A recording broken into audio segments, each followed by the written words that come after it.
नमस्कार खबरों के इस बुलेटिन में थोड़ा स्वागत है। मैं हाँ तरनजीत कौर। पहला पेश ने चुनिया खबर। राष्ट्रपति रामनाथ कोविंद ने अध्यापक दिवस मौके वर्चुअल ढंग नाल देश के 44 अध्यापकों को पुरस्कार प्रदान किए। कहा अध्यापकों को विद्यार्थियों दी विशेष जरूरतां, दिलचस्पियां और समर्था के अनुसार उन्होंने सर्वपक्षी विकास वाल ध्यान देना चाहिए है।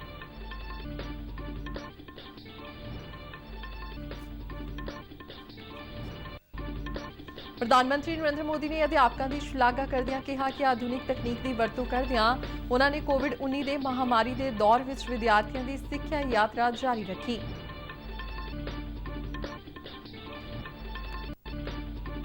प्रधानमंत्री नरेंद्र मोदी ने एक आलमी मंजूरी रेटिंग में 70% वोटिंग नाल सिखरला स्थान हासिल किया।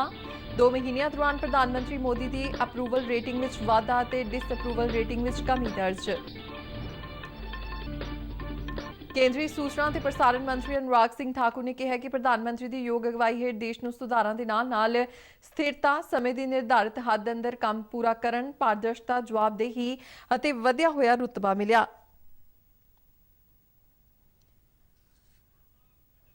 भारत में पिछले 24 घंटिया दौरान 42,766 नवे कोरोना मामले सामने आए। इस अरसे दौरान 38,091 मरीजों ने कोरोना लाग तो मुक्ति हासिल की थी। टोक्यो पैरालंपिक्स में भारतीय खिडारी कृष्णा नागर ने लहराया तिरंगा। मर्दां दे SL6 वर्ग बैडमिंटन मुकाबले में सोन तमगे ते कब्जा किया। गौतम बुद्ध नगर के जिला मैजिस्ट्रेट और पैरालंपिक्स खिडारी सुहास यतिराज ने मर्दां दे सिंगल्स बैडमिंटन इवेंट SL4 में चांदी का तमगा जीत्या। भारत के तमगिਆਂ की गिणती 19 हुई। ते हुण खबरां विस्तार नाल। अज अध्यापक दिवस है। राष्ट्रपति रामनाथ कोविंद ने अध्यापक दिवस मौके वर्चुअल ढंग नाल देश भर के 44 अध्यापकों को पुरस्कार प्रदान किए। इस मौके बोलदियां उन्होंने कहा कि डॉक्टर राधा कृष्णन दुनिया भर में एक दार्शनिक और विद्वान वजों जाने जाते सन। डॉक्टर राधा कृष्णन चाहते सन कि उन्होंने सिर्फ अध्यापक वजों याद किया जाए।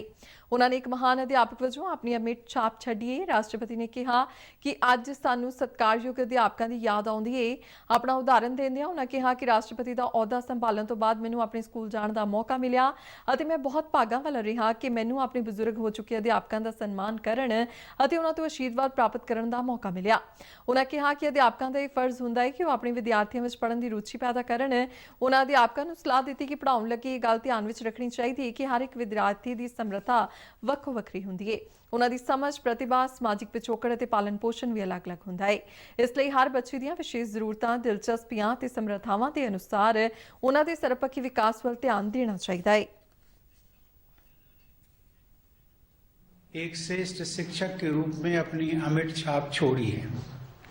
सबके जीवन में शिक्षकों का अत्यंत महत्वपूर्ण स्थान होता है। हर व्यक्ति को अपने शिक्षकों की याद आजीवन रहती है। जो शिक्षक स्नेह और निष्ठा के साथ अपने विद्यार्थियों को निखारते हैं, उनके प्रति ऐसे विद्यार्थी सदैव आदर भाव रखते हैं। राष्ट्रपति रामनाथ कोविंद वालों अध्यापक दिवस मौके देश भर में 44 अध्यापकों को कौमी पुरस्कार नाल सन्मानित किया गया, जिन्हां विच पंजाब के फतेहगढ़ साहिब के सरकारी प्राइमरी स्कूल मनैला के अध्यापक जगतार सिंह भी शामिल ने। जगतार सिंह वालों लोगों की मदद नाल एक आम स्कूल नूं स्मार्ट स्कूल में तब्दील करके बच्चों को सारियां आधुनिक सहूलतां देण विच वडमुला योगदान पाया गया ते स्कूल विच बच्चों की हाज़री वधाउण लई कई उपराले किए गए। राष्ट्रपति वालों अध्यापक जगतार सिंह मनैला नूं कौमी पुरस्कार मिलण ते उन्हां दे विद्यार्थी ते इलाका वासी माण महसूस कर रहे हैं। ਅੱਜ ਮੈਨੂੰ बहुत खुशी आ कि भारत के राष्ट्रपति श्री रामनाथ कोविंद जी वालों अज अध्यापक दिवस ते मैनू कौमी पुरस्कार नाल सन्मानित किया गया। ये कौमी पुरस्कार जो अज दिता गया ये वर्चुअल ऑनलाइन विधि राही जिहड़ा ये पुरस्कार मैनू दिता गया। ये पुरस्कार मेरे बच्चे स्कूल दे ते मेरे स्कूल दा स्टाफ, मेरे पिंड दे नगर दे निवासी अते साडे दानी सज्जण ते साडे जो भी जिन्हों ने भी अज मेरी स्मार्ट स्कूल बनाने विच हैल्प की उन्होंने समर्पित आ। मैनू अज बहुत खुशी है कि अज अध्यापक दिवस के उत्ते जो कि ये कौमी पुरस्कार सरकारी प्राइमरी स्मार्ट स्कूल मनैला नू मिल रहा है। ये अवार्ड साडे पंजाब दे लई भी खुशी की गल है कि पूरे भारत दे विच 44 कौमी पुरस्कार जिहड़े साडे राष्ट्रपति जी वालों दिते गए ने, जिस दे विचों पंजाब दे विचों सरकारी प्राइमरी स्कूल मनैला नूं जिहड़ा ये अवार्ड प्राप्त होया है। ਕੇਂਦਰੀ ਸਿੱਖਿਆ ਮੰਤਰੀ ਧਰਮਿੰਦਰ ਪ੍ਰਧਾਨ ਨੇ ਕਿਹਾ ਕਿ ਅਧਿਆਪਕ 21ਵੀਂ ਸਦੀ ਦੇ ਭਾਰਤ ਦੇ ਭਵਿੱਖ ਦੀ ਰੂਪਰੇਖਾ ਤਿਆਰ ਕਰਨਗੇ। ਰਾਸ਼ਟਰਪਤੀ ਵੱਲੋਂ ਅਧਿਆਪਕਾਂ ਨੂੰ ਕੌਮੀ ਪੁਰਸਕਾਰ ਪ੍ਰਦਾਨ ਕਰਨ ਮੌਕੇ ਰਾਸ਼ਟਰਪਤੀ ਭਵਨ ਵਿਖੇ ਕਰਵਾਏ ਗਏ ਸਮਾਗਮ ਨੂੰ ਵਰਚੁਅਲ ਮਾਧਿਅਮ ਰਾਹੀਂ ਸੰਬੋਧਨ ਕਰਦਿਆਂ ਪ੍ਰਧਾਨ ਨੇ ਕਿਹਾ ਹੈ ਕਿ ਰਾਸ਼ਟਰ ਦੇ ਵਿਕਾਸ ਨੂੰ ਵਧੇਰੇ ਰਫ਼ਤਾਰ ਦੇਣ ਵਿੱਚ ਅਧਿਆਪਕਾਂ ਦੀ ਬੇਹੱਦ ਮਹੱਤਵਪੂਰਨ ਭੂਮਿਕਾ ਹੋਵੇਗੀ। ਉਨ੍ਹਾਂ ਕਿਹਾ ਕਿ ਅਧਿਆਪਕ ਨਵੀਂ ਪੀੜ੍ਹੀ ਦੀ ਸੋਚਣ ਸ਼ਕਤੀ ਨੂੰ ਸਰੋਤ ਦੇ ਰੂਪ ਵਿੱਚ ਢਾਲਣ ਲਈ ਅਹਿਮ ਰੋਲ ਨਿਭਾ ਰਹੇ ਨੇ। ਉਨ੍ਹਾਂ 21ਵੀਂ ਸਦੀ ਦੇ ਭਾਰਤ ਨੂੰ ਬਿਹਤਰ ਬਣਾਉਣ ਲਈ ਕੀਤੀ ਜਾ ਰਹੀ ਮਿਹਨਤ ਲਈ ਅਧਿਆਪਕਾਂ ਦਾ ਧੰਨਵਾਦ ਕੀਤਾ। ਉਨ੍ਹਾਂ 28 ਸੂਬਿਆਂ ਤੇ ਕੇਂਦਰ ਸ਼ਾਸਿਤ ਪ੍ਰਦੇਸ਼ਾਂ ਦੇ ਕੌਮੀ ਪੁਰਸਕਾਰ ਹਾਸਲ ਕਰਨ ਵਾਲੇ 44 ਅਧਿਆਪਕਾਂ ਨੂੰ ਵਿਸ਼ੇਸ਼ ਤੌਰ ਤੇ ਵਧਾਈਆਂ ਦਿੱਤੀਆਂ।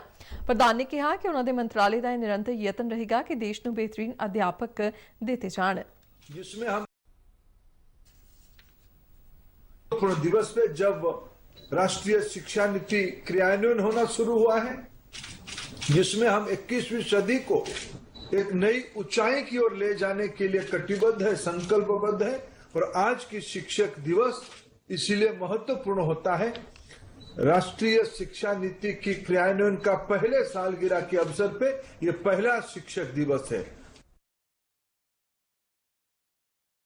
ਪ੍ਰਧਾਨ ਮੰਤਰੀ ਨਰਿੰਦਰ ਮੋਦੀ 7 ਸਤੰਬਰ ਨੂੰ ਸਿੱਖਿਅਕ ਪਰਵ ਦੇ ਉਦਘਾਟਨੀ ਕਨਕਲੇਵ ਨੂੰ ਸੰਬੋਧਨ ਕਰਨਗੇ। ਪ੍ਰਧਾਨ ਮੰਤਰੀ ਦਫ਼ਤਰ ਵੱਲੋਂ ਜਾਰੀ ਬਿਆਨ ਮੁਤਾਬਕ ਵੀਡੀਓ ਕਾਨਫਰੰਸ ਰਾਹੀਂ ਕਰਵਾਏ ਜਾਣ ਵਾਲੇ ਇਸ ਪ੍ਰੋਗਰਾਮ ਦੌਰਾਨ ਪ੍ਰਧਾਨ ਮੰਤਰੀ ਸਿੱਖਿਆ ਸੈਕਟਰ ਨਾਲ ਸੰਬੰਧਿਤ ਕਈ ਪਹਿਲਕਦਮੀਆਂ ਦੀ ਸ਼ੁਰੂਆਤ ਕਰਨਗੇ। ਇਸ ਮੌਕੇ ਪ੍ਰਧਾਨ ਮੰਤਰੀ ਭਾਰਤੀ ਸੰਕੇਤਕ ਭਾਸ਼ਾ ਸ਼ਬਦਕੋਸ਼, ਆਡੀਓ ਕਿਤਾਬਾਂ, CBSE ਲਈ ਮੁਲਾਂਕਣ ਫਰੇਮਵਰਕ, ਅਧਿਆਪਕਾਂ ਦੀ ਸਿਖਲਾਈ ਲਈ ਨਿਸ਼ਠਾ ਪ੍ਰੋਗਰਾਮ ਅਤੇ ਵਿਦਿਆਂਜਲੀ ਪੋਰਟਲ ਦੀ ਸ਼ੁਰੂਆਤ ਕਰਨਗੇ।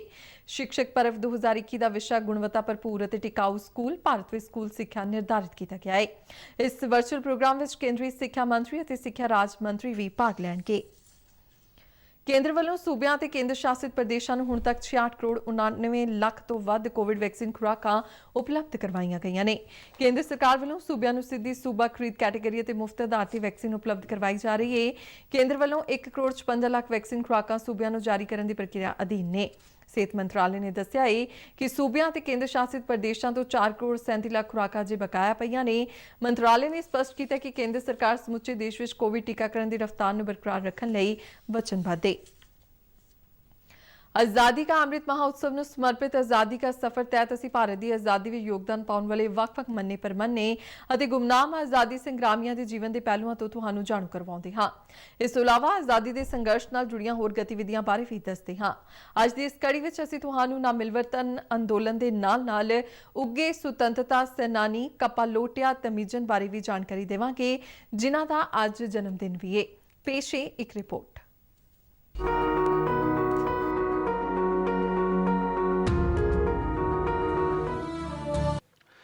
ਅੱਜ ਅਸੀਂ ਭਾਰਤ ਦੇ ਆਜ਼ਾਦੀ ਸੰਘਰਸ਼ ਦੇ ਸਭ ਤੋਂ ਅਹਿਮ ਦਿਨਾਂ ਵਿੱਚੋਂ ਇੱਕ ਦੀ ਗੱਲ ਕਰ ਰਹੇ ਹਾਂ। ਅੱਜ ਹੀ ਦੇ ਦਿਨ 1920 ਵਿੱਚ ਸਵਰਾਜ ਦੀ ਮੰਗ ਨੂੰ ਲੈ ਕੇ ਬਰਤਾਨਵੀ ਸ਼ਾਸਨ ਦੇ ਖਿਲਾਫ ਨਾ ਮਿਲਵਰਤਨ ਅੰਦੋਲਨ ਸ਼ੁਰੂ ਕੀਤਾ ਗਿਆ ਸੀ। ਇਹ ਮਹਾਤਮਾ ਗਾਂਧੀ ਦਾ ਪਹਿਲਾ ਕੌਮੀ ਪੱਧਰ ਦਾ ਸੱਤਿਆਗ੍ਰਹਿ ਸੀ। ਅਪ੍ਰੈਲ 1919 ਵਿੱਚ ਅੰਮ੍ਰਿਤਸਰ ਦੇ ਜਲਿਆਂਵਾਲਾ ਬਾਗ ਵਿੱਚ ਹੋਏ ਕਤਲੇਆਮ ਦੇ ਚੱਲਦਿਆਂ ਦੇਸ਼ ਭਰ ਵਿੱਚ ਪਾਏ ਜਾ ਰਹੇ ਗੁੱਸੇ ਨਾਲ ਇਸ ਅੰਦੋਲਨ ਨੂੰ ਤਾਕਤ ਮਿਲੀ। ਜਲਿਆਂਵਾਲਾ ਬਾਗ ਕਾਂਡ ਦੇ ਦੋਸ਼ੀ ਜਨਰਲ ਡਾਇਰ ਦੇ ਖਿਲਾਫ ਕੜੀ ਕਾਰਵਾਈ ਕਰਨ ਨੂੰ ਲੈ ਕੇ ਬਰਤਾਨਵੀ ਸਰਕਾਰ ਵੱਲੋਂ ਕੀਤੀ ਜਾ ਰਹੀ ਟਾਲਮ ਟੋਲ ਨੇ ਅੱਗ ਵਿੱਚ ਘਿਓ ਪਾਉਣ ਦਾ ਕੰਮ ਕੀਤਾ, ਕਿਉਂ ਜੋ ਜਨਰਲ ਡਾਇਰ ਨੇ ਹੀ ਪੁਲਿਸ ਨੂੰ ਹੀ ਭੀੜ ਤੇ ਗੋਲੀਆਂ ਚਲਾਉਣ ਦਾ ਹੁਕਮ ਦਿੱਤਾ ਸੀ। ਇਸ ਲਈ ਪੂਰੇ ਦੇਸ਼ ਵਿੱਚ ਉਹਨਾਂ ਦੇ ਖਿਲਾਫ ਗੁੱਸਾ ਸੀ। ਗਾਂਧੀ ਜੀ ਨੇ ਅਹਿੰਸਕ ਤਰੀਕੇ ਨਾਲ ਇਸ ਸੱਤਿਆਗ੍ਰਹਿ ਦੀ ਅਗਵਾਈ ਕੀਤੀ। ਇਸ ਦੌਰਾਨ ਲੋਕਾਂ ਨੇ ਆਪਣੀਆਂ ਪਦਵੀਆਂ ਵਾਪਸ ਕੀਤੀਆਂ। ਸਰਕਾਰੀ ਵਿਦਿਅਕ ਅਦਾਰਿਆਂ, ਅਦਾਲਤਾਂ, ਸਰਕਾਰੀ ਨੌਕਰੀਆਂ, ਵਿਦੇਸ਼ੀ ਸਮਾਨ ਅਤੇ ਚੋਣਾਂ ਦਾ ਬਾਈਕਾਟ ਕੀਤਾ ਅਤੇ ਟੈਕਸ ਦੇਣ ਤੋਂ ਵੀ ਸਾਫ਼ ਨਾ ਕਰ ਦਿੱਤੀ। ਭਾਰਤੀ ਆਜ਼ਾਦੀ ਦੇ ਅੰਦੋਲਨ ਦੇ ਸ਼ਾਇਦ ਇਹ ਪਹਿਲਾ ਮੌਕਾ ਹੋਵੇ ਜਦੋਂ ਅੰਗਰੇਜ਼ੀ ਸਰਕਾਰ ਨੂੰ ਸਮੁੱਚੇ ਭਾਰਤ ਵਿੱਚ ਵਿਰੋਧ ਦਾ ਸਾਹਮਣਾ ਕਰਨਾ ਪਿਆ। ਜ਼ਾਹਰ ਹੈ ਕਿ ਇਸ ਨਾਲ ਅੰਗਰੇਜ਼ ਸਰਕਾਰ ਹਿੱਲ ਗਈ। ਇਹ ਗੱਲ ਹੋਰ ਹੈ ਕਿ ਚੋਰੀ ਚੋਰਾ ਵਰਗੀਆਂ ਕੁਝ ਘਟਨਾਵਾਂ ਨੇ ਅਹਿੰਸਕ ਅੰਦੋਲਨ ਨੂੰ ਨੁਕਸਾਨ ਪਹੁੰਚਾਇਆ। ਇਸ ਲਈ ਗਾਂਧੀ ਜੀ ਨੇ ਅੰਦੋਲਨ ਨੂੰ ਵਾਪਸ ਲੈ ਲਿਆ। ਨਾ ਮਿਲਵਰਤਨ ਅੰਦੋਲਨ ਆਪਣਾ ਟੀਚਾ ਹਾਸਲ ਕਰਨ ਵਿੱਚ ਨਾਕਾਮ ਰਿਹਾ, ਪਰ ਇਸ ਨੇ ਲੱਖਾਂ ਭਾਰਤੀਆਂ ਵਿੱਚ ਜੋਸ਼ ਭਰ ਦਿੱਤਾ। ਬਾਈਕਾਟ ਅਤੇ ਸੱਤਿਆਗ੍ਰਹਿ ਨੇ ਹਰ ਭਾਰਤੀ ਤੱਕ ਰਾਸ਼ਟਰਵਾਦ ਦੀ ਪਹੁੰਚ ਬਣਾ ਦਿੱਤੀ। ਇਹ ਪਹਿਲਾ ਅੰਦੋਲਨ ਰਿਹਾ ਜਿਸ ਤੋਂ ਬਾਅਦ ਹਰੇਕ ਭਾਰਤੀ ਦੀ ਇੱਕੋ ਹੀ ਇੱਛਾ ਰਹਿ ਗਈ, ਭਾਰਤ ਨੂੰ ਆਜ਼ਾਦ ਕਰਵਾਉਣਾ। ਭਾਰਤੀ ਕਦਰਾਂ ਕੀਮਤਾਂ ਤੇ ਚੱਲਣ ਵਾਲੇ ਸਾਰੇ ਸਕੂਲ ਅਤੇ ਕਾਲਜ ਖੋਲ੍ਹੇ ਗਏ। ਇਸ ਦੌਰਾਨ ਖਾਦੀ ਅਤੇ ਹੋਰ ਦੂਜੀਆਂ ਸਵਦੇਸ਼ੀ ਵਸਤਾਂ ਅੰਦੋਲਨ ਦਾ ਪ੍ਰਤੀਕ ਬਣ ਗਈਆਂ। ਅੱਜ ਹੀ ਦੇ ਦਿਨ ਮਹਾਨ ਦੇਸ਼ ਭਗਤ ਅਤੇ ਸੁਤੰਤਰਤਾ ਸੈਲਾਨੀ ਕਪਾਲੋਟੀਆ ਤਮਿਜਨ V.O. ਚਿਦੰਬਰਮ ਪਿੱਲਈ ਦਾ ਵੀ ਜਨਮ ਹੋਇਆ ਸੀ। ਉਹਨਾਂ ਦਾ ਜਨਮ ਤਾਮਿਲਨਾਡੂ ਦੇ ਤਿਰੂਨੇਲਵੇਲੀ ਵਿੱਚ ਹੋਇਆ। ਉਹ ਤਾਮਿਲ ਹੈਲਮੈਸਮੈਨ ਦੇ ਨਾਂ ਨਾਲ ਵੀ ਮਸ਼ਹੂਰ ਸਨ। ਮਦਰਾਸ ਪ੍ਰੈਜ਼ੀਡੈਂਸੀ ਵਿੱਚ ਉਹ VOC ਦੇ ਨਾਂ ਨਾਲ ਵੀ ਜਾਣੇ ਜਾਂਦੇ ਸਨ। ਉਹ ਜਵਾਨੀ ਦੇ ਦਿਨਾਂ ਵਿੱਚ ਬਾਲ ਗੰਗਾਧਰ ਤਿਲਕ ਤੋਂ ਪ੍ਰਭਾਵਿਤ ਸਨ। ਇਹ ਉਹ ਦੌਰ ਸੀ ਜਦੋਂ ਮਦਰਾਸ ਪ੍ਰੈਜ਼ੀਡੈਂਸੀ ਵਿੱਚ ਸੁਬਰਾਮਣੀਅਮ ਭਾਰਤੀ ਸਰਗਰਮ ਸਨ। ਉੱਥੇ ਵੀ ਸਵਦੇਸ਼ੀ ਦੇ ਪ੍ਰਮੁੱਖ ਬੁਲਾਰੇ ਵਜੋਂ ਉੱਭਰ ਕੇ ਸਾਹਮਣੇ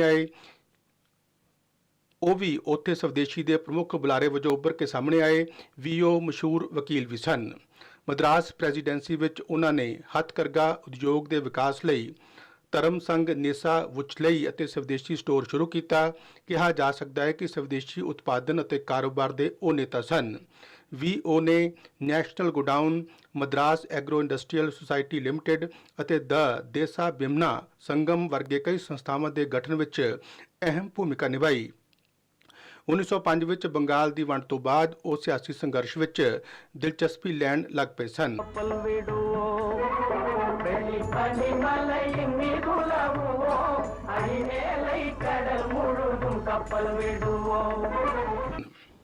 ਉਸ ਵੇਲੇ ਜਹਾਜ਼ਰਾਨੀ ਸਨਅਤ ਤੇ ਅੰਗਰੇਜ਼ਾਂ ਦਾ ਇੱਕ ਮੁਸ਼ਤ ਅਧਿਕਾਰ ਸੀ।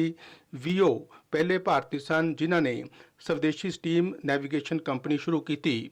ਉਹਨਾਂ ਨੇ ਕੰਪਨੀ ਦੇ ਲਈ ਸਟੀਮ ਨਾਲ ਚੱਲਣ ਵਾਲੇ 2 ਜਹਾਜ਼ SS ਗਲੀਆ ਅਤੇ SS ਲਾਵੋਏ ਖਰੀਦੇ ਸਨ। ਇਹਨਾਂ ਜਹਾਜ਼ਾਂ ਦੀ ਮਦਦ ਨਾਲ ਤੂਤੀਕੋਰਿਨ ਅਤੇ ਕੋਲੰਬੋ ਬੰਦਰਗਾਹਾਂ ਵਿਚਾਲੇ ਕਾਰੋਬਾਰ ਅਤੇ ਆਵਾਜਾਈ ਹੋ ਰਹੀ ਸੀ। ਸਵਦੇਸ਼ੀ ਅੰਦੋਲਨ ਨੂੰ ਵਿਆਪਕ ਰੂਪ ਦੇਣ ਲਈ ਉਹਨਾਂ ਵੱਲੋਂ ਕੀਤੇ ਜਾ ਰਹੇ ਯਤਨਾਂ ਕਾਰਨ ਬਰਤਾਨਵੀ ਰਾਜ ਨਾਲ ਉਹਨਾਂ ਦਾ ਵਿਵਾਦ ਵਧਦਾ ਗਿਆ ਅਤੇ 12 ਮਾਰਚ 1908 ਨੂੰ ਰਾਜ ਦਰੋਹ ਦੇ ਦੋਸ਼ ਤਹਿਤ ਉਹਨਾਂ ਨੂੰ ਗ੍ਰਿਫਤਾਰ ਕਰ ਲਿਆ ਗਿਆ। ਉਹਨਾਂ ਤੋਂ ਬੈਰਿਸਟਰ ਦਾ ਲਾਇਸੈਂਸ ਵਾਪਸ ਲੈ ਲਿਆ ਗਿਆ। ਹਾਈ ਕੋਰਟ ਵਿੱਚ ਅਪੀਲ ਤੋਂ ਬਾਅਦ ਦਸੰਬਰ 1912 ਦੇ ਅਖੀਰ ਵਿੱਚ ਉਹਨਾਂ ਨੂੰ ਜੇਲ੍ਹ ਤੋਂ ਰਿਹਾ ਕਰ ਦਿੱਤਾ ਗਿਆ। 1936 ਦੇ ਅਖੀਰ ਵਿੱਚ ਸਵਦੇਸ਼ੀ ਦੇ ਇਸ ਅਹਿਮ ਬੁਲਾਰੇ ਨੇ ਆਪਣੀ ਸਾਹ ਤੱਕ ਸਵਦੇਸ਼ੀ ਅਤੇ ਆਜ਼ਾਦੀ ਦੀ ਲੜਾਈ ਦੀ ਮਸ਼ਾਲ ਜਗਾ ਕੇ ਰੱਖੀ। ਵਿਦਵਾਨ, ਲੇਖਕ ਅਤੇ ਨਿਡਰ ਸੁਤੰਤਰਤਾ ਸੈਨਾਨੀ V.O.C. ਦਾ ਜੀਵਨ ਪ੍ਰਤੀਰੋਧ, ਸੰਘਰਸ਼ ਅਤੇ ਰਾਸ਼ਟਰ ਹਿੱਤ ਲਈ ਬਲੀਦਾਨ ਦੀ ਕਹਾਣੀ ਹੈ। V.O.C. ਨੂੰ ਸ਼ਤ ਨਮਨ।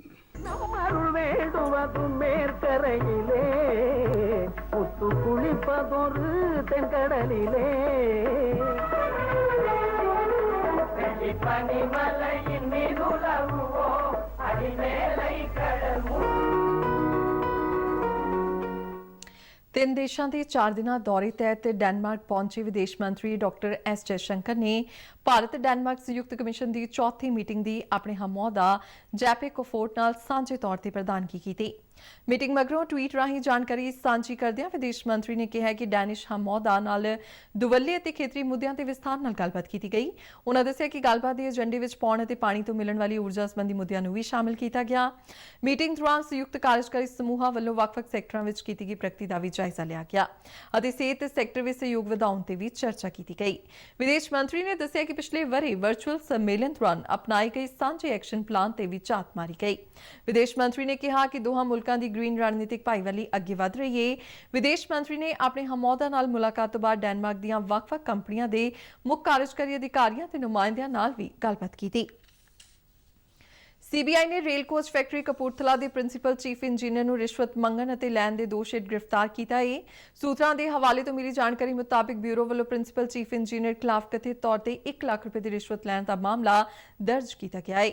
ਸ਼ਿਕਾਇਤਕਰਤਾ ਵੱਲੋਂ CBI ਨੂੰ ਪੂਰੇ ਮਾਮਲੇ ਸੰਬੰਧੀ ਸ਼ਿਕਾਇਤ ਕੀਤੀ ਗਈ ਸੀ, ਜਿਸ ਮੁਤਾਬਿਕ ਸ਼ਿਕਾਇਤਕਰਤਾ ਠੇਕੇਦਾਰ ਕੋਲੋਂ ਪ੍ਰਿੰਸੀਪਲ ਚੀਫ ਇੰਜੀਨੀਅਰ ਨੇ ਸਿਵਲ ਅਤੇ ਬਾਗਬਾਨੀ ਨਾਲ ਸੰਬੰਧਿਤ ਕੰਮਾਂ ਦੇ ਟੈਂਡਰ ਨੂੰ ਪਾਸ ਕਰਨ ਲਈ ਅਤੇ ਪੇਮੈਂਟ ਸੰਬੰਧੀ ਦਫ਼ਤਰੀ ਕੰਮ ਕਰਵਾਉਣ ਲਈ 1 ਲੱਖ ਰੁਪਏ ਰਿਸ਼ਵਤ ਦੀ ਮੰਗ ਕੀਤੀ ਸੀ। ਸ਼ਿਕਾਇਤਕਰਤਾ ਨੇ ਸੀਬੀਆਈ ਨੂੰ ਦੱਸਿਆ ਕਿ ਪ੍ਰਿੰਸੀਪਲ ਚੀਫ ਇੰਜੀਨੀਅਰ ਵੱਲੋਂ ਸਾਰੇ ਕੰਮਾਂ ਨੂੰ ਕਰਵਾਉਣ ਲਈ ਕੁੱਲ ਰਕਮ ਦੇ 1% ਦੀ ਰਿਸ਼ਵਤ ਦੇ ਤੌਰ ਤੇ ਮੰਗ ਕੀਤੀ ਗਈ ਸੀ। ਸੀਬੀਆਈ ਨੇ ਸ਼ਿਕਾਇਤਕਰਤਾ ਦੀ ਸ਼ਿਕਾਇਤ ਤੇ ਕਾਰਵਾਈ ਕਰਦਿਆਂ ਪ੍ਰਿੰਸੀਪਲ ਚੀਫ ਇੰਜੀਨੀਅਰ ਨੂੰ ਕਥਿਤ ਤੌਰ ਤੇ 1 ਲੱਖ ਰੁਪਏ ਦੀ ਰਿਸ਼ਵਤ ਲੈਂਦਿਆਂ ਰੰਗੇ ਹੱਥੀਂ ਗ੍ਰਿਫਤਾਰ ਕੀਤਾ।